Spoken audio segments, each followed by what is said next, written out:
We've never really seen something like this in American politics, certainly not in our lifetime. Roger Stone's seen a lot, but I don't know if you've seen a comeback quite like this, unless you think about the comeback of a certain California governor. Can you compare what President Trump did, I suppose, from 2021 on to here? Is it comparable at all to what Governor Nixon and then Vice Presidential and President Nixon was able to do? You know, Jack, it's actually more significant. Wow. Here's why. The reason that Trump's election in 2024 is the most significant comeback in American history is because he wasn't just winning a political campaign, even one in which a biased media was supporting and propping up his opponent. He was fighting the full force of the U.S. government that was trying to bankrupt him, trying to keep him off the ballot, trying to incarcerate him.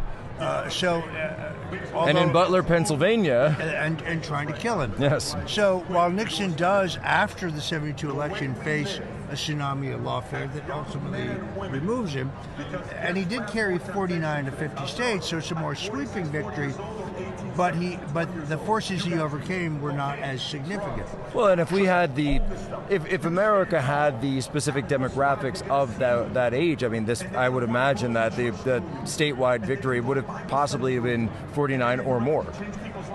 I think the reason that Trump's victory is more significant is it signals a broader political realignment, one like we had in the country in 1932.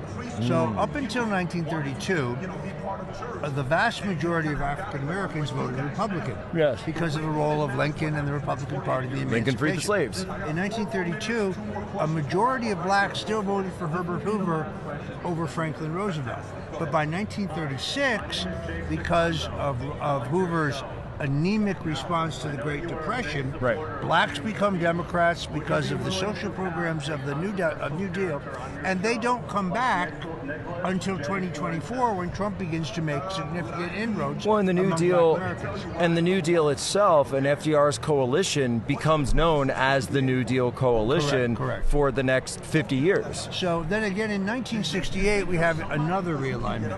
Even though Nixon is in a three-way race and wins with a plurality, it's the first time that white Southern conservatives vote Republican. Yes. John F. Kennedy carried every deep Southern state in 1960. That's right. Barry Goldwater carried them in 1964. That's the bridge. In 1968, Nixon is now winning in the Deep South. Wallace takes several states, but in the border South, Nixon wins. So blue-collar, ethnic Catholics in places like Pennsylvania, like New Jersey, like Michigan, like Ohio, like New York, are voting for Nixon, and white Southern conservatives. This becomes the coalition that ultimately elects Reagan. It's a coalition that essentially Trump reassembles in 2016, and then in 2024, he expands the coalition and makes inroads among blacks, Hispanics, young people, and so on. So I think the alliance with RFK, with Tulsi Gabbard, with Rod Blagojevich, the former Illinois governor, this is symbolic of a new, broader, permanent governing coalition. Here are the fault lines. People need to stop thinking in terms of Republican Democrat. The Republican Party is rife with corrupt rhinos who believe in nothing. Oh yes. Well, they believe in money. They believe in getting reelected. Certainly. And money to get reelected. But what's happened here is those who favor war, those who favor censorship, those who think big pharma and big food should do whatever they want as long as profits are fat, they have gravitated to the Democrat Party. The party that used to be the party of peace, the party used to bitch about the FBI spying on people during the Vietnam War. Now they love government spying. You know, there's a video, one of my favorite clips, that just shows this. 2013 on RT, of all places, with Congressman Adam Schiff complaining about FISA abuse.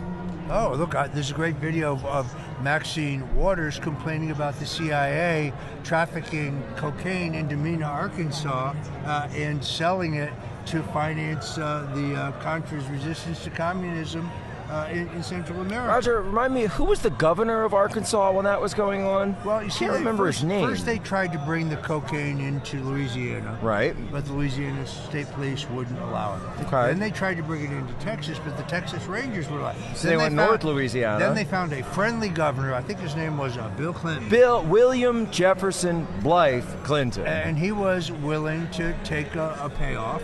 His partner in this deal went to jail, by the way, a guy named Lassiter. But yes, it is an undisputed fact that the Central Intelligence Agency under George Bush and Bill Casey, the CIA director, trafficked millions of dollars into Mena, Arkansas to convert it to cash to illegally finance the Contra freedom fighters in violation of the Boland Amendment. And this is the poor Barry Seal, I believe, was the one who. Right, there have been several kind of sanitized movies. I mean, Tom Cruise actually plays Tom him in Cruise one plays movie. him in the most recent one, I believe, which But- is I think they do a fairly good job. It's not, it doesn't give you the full story, but for Hollywood, the fact that it was even made at all Agreed. shows you something. And if people are familiar, Barry Seal, very famous pilot, very famous for his ability to fly low below radar. Right. So he was flying all these drugs into first Louisiana, then Texas, then Arkansas. He was making millions of dollars being paid by the agency, but the IRS kept trying to collect. Right. So he goes to Vice President George Bush. His lawyer records this at the time, and he says, "You got to get these people off my back." And Bush says, "I don't know what you're talking about." Right. 3 weeks later, Barry Seal is dead, shot in the streets of New Orleans. And his lawyer, who recorded that, drowned in a bathtub in Miami. What a terrible accident. I'm so Unbelievable. sorry that happened to him. Very sad. No, folks, you know, when we actually realize how our government has been run for so long, and this is what I want to actually ask you about going forward, it's not just about President Trump's coalition. It is historic from a political perspective, but victory was, I spoke at AmFest here and I said victory was not November 5th. Victory will be when in the military what we used to call the commander's desired end state has been achieved. And the commander's desired end state here is America being restored to greatness. And there are many challenges and hurdles to that victory, and I think that we're going to start seeing them probably in the first 100 days in terms of trying to deliver on these promises. I could not agree more. Victory can only be judged on the final day of the 4-year term to which Yes. Donald Trump has been elected. Until then, you will not know. We only control the House by 3 votes. Yes. If the Democrats get control of the House, the whole cycle of fake investigations, fake claims, fraudulent claims, Oh, and they'll impeach him. They'll impeach him again. They will seek to. Yes. And in order to avoid that, the most important thing that must happen in the first 2 years, what must happen from the beginning of the very first day, is we must have a boom economy. Yes. If we have a strong, vibrant economy, winning back the House, it will be very important.